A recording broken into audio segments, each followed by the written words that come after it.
हसणं होईल सोपं, जीवन होईल खास। पलूस आणि परिसरातील नागरिकांच्या आता दाताच्या उपचारासाठी सांगली, कोल्हापूर, पुणे, मुंबईची धावपळ थांबणार।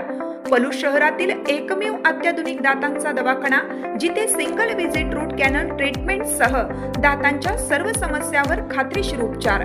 डॉक्टर प्रणव सचिन सुतार यांचे smile studio multi speciality dental clinic, Bhosale plaza, new ST stand समोर, पलूस।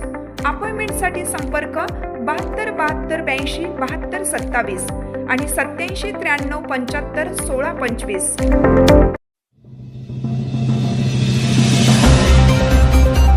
रामानंद नगर येथील परिवर्तनवादी संघटनेतर्फे आचार्य शांताराम बापू गरुड जयंती।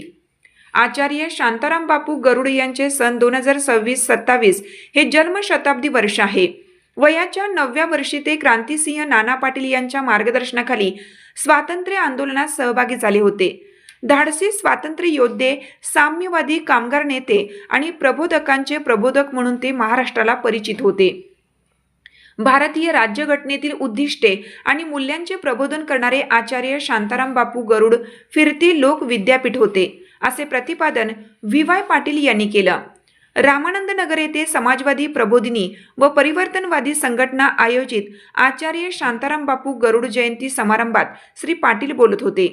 या प्रसंगी शिक्षक नेते मारुती शिरतोडे म्हणाले, आचार्य शांताराम बापू गरुड हे जात धर्मनिरपेक्ष कार्यकर्ते घडवणाऱ्या वैज्ञानिक समाजवादी विचारांचे समाजवादी प्रबोधिनीचे संस्थापक होते। आज या संस्थेच्या महाराष्ट्रात 40 शाखा कार्यरत आहेत। तर आदम पठाण म्हणाले, निष्क्रिय कार्यकर्त्यांना क्रियाशील बनवण्याची हातोटी असणारे शांताराम बापू हाडाचे प्रबोधक होते। प्रबोधन ज्योती या मासिकाचे ते संस्थापक संपादक होते।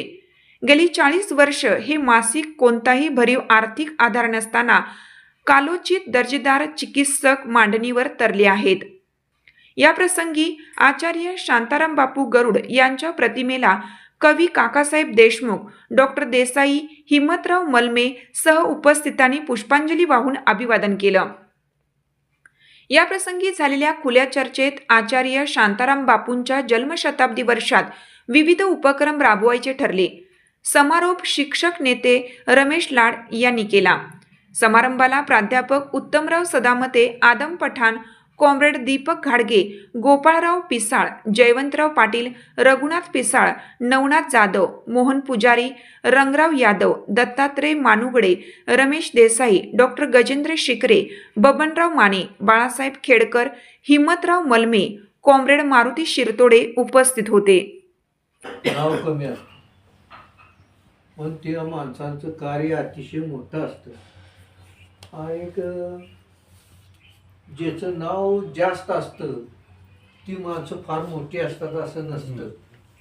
हे आपण लक्षात ठेवलं पाहिजे। काही माणसं अशी असतात की ती कर्तृत्वानं अतिशय मोठी असतात।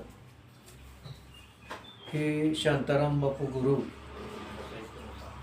हे मुख्यतः आपल्या जिल्ह्यातले नाहीत, हे सातारा जिल्ह्यातले मसूर हे त्यांचं गाव मसूर। आणि साधारणतः आश्चर्य वाटे की ज्या वयात माणसाला काही कळत नाही मुलाला, त्या वयाच्या 9व्या